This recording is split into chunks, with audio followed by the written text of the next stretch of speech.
A journalist claims that the Rev. Jesse Jackson and director John Singleton made inappropriate comments and advances toward her while she was doing her job. Danielle Young, writing for The Root, says that while she was working for a media company, Jackson delivered the keynote speech at the end of a meeting. After discussing the responsibilities of black journalists in his speech, according to Young, she and her colleagues lined up to have their picture taken with Jackson. I walked toward Jackson, smiling, and he smiled back at me, Young wrote. His eyes scanned my entire body. All of a sudden, I felt naked in my sweater and jeans. As I walked within arm's reach of him, Jackson reached out a hand and grabbed my thigh, saying, "I like all of that right there," and gave my thigh a tight squeeze. The reporter said she was too shocked to react and giggled uncomfortably as he pulled me closer, while her co-worker took photos of them. She described herself as feeling deflated after she was finally able to pull away from the man she once admired, who marched alongside Rev.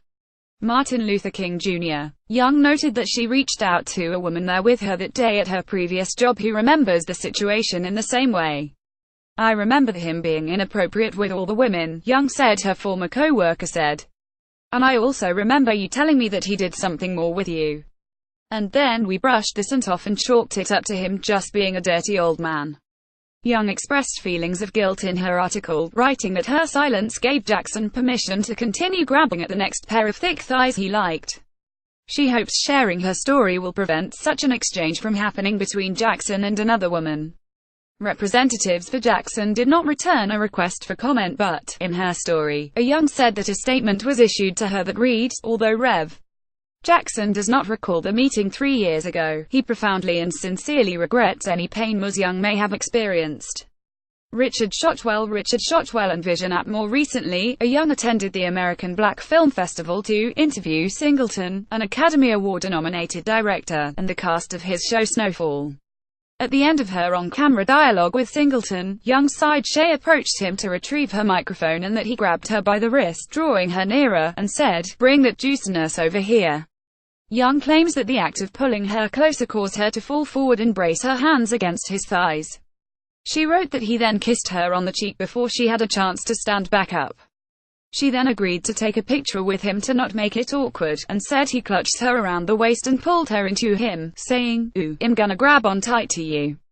Again, Young noted that a colleague corroborated her account of the incident. "Did you see that?" she said. She asked another woman in the room. "Yeah, girl," she said. The woman replied, "I heard he likes big girls." The woman was also of size, and told me that when she went to take a selfie with him, he kissed her on the cheek and said, "I love your face, it's so soft. I want to feel your cheek on my cheek." Johnny Nunez. Wire image. Representatives for Singleton did not return a request for comment. Young wrote that since she was a child, she was warned about dirty old men and that they exist, but that she wasn't told how to handle situations like the two she detailed in her story. She said she blamed herself for each interaction, and for many others with other non-famous men, when a man turned a professional environment into a playground of flirting, grabbing and sexual talk. Young's stories are the first public allegations against the Rev. Jackson or Singleton, but the latest in a flurry of sexual harassment claims against prominent, powerful men, like Harvey Weinstein, Bill O'Reilly, President Trump, James Toback, Kevin Spacey, Dustin Hoffman, Ed Westick, Brett Ratner, Terry Richardson, Bill Cosby and others.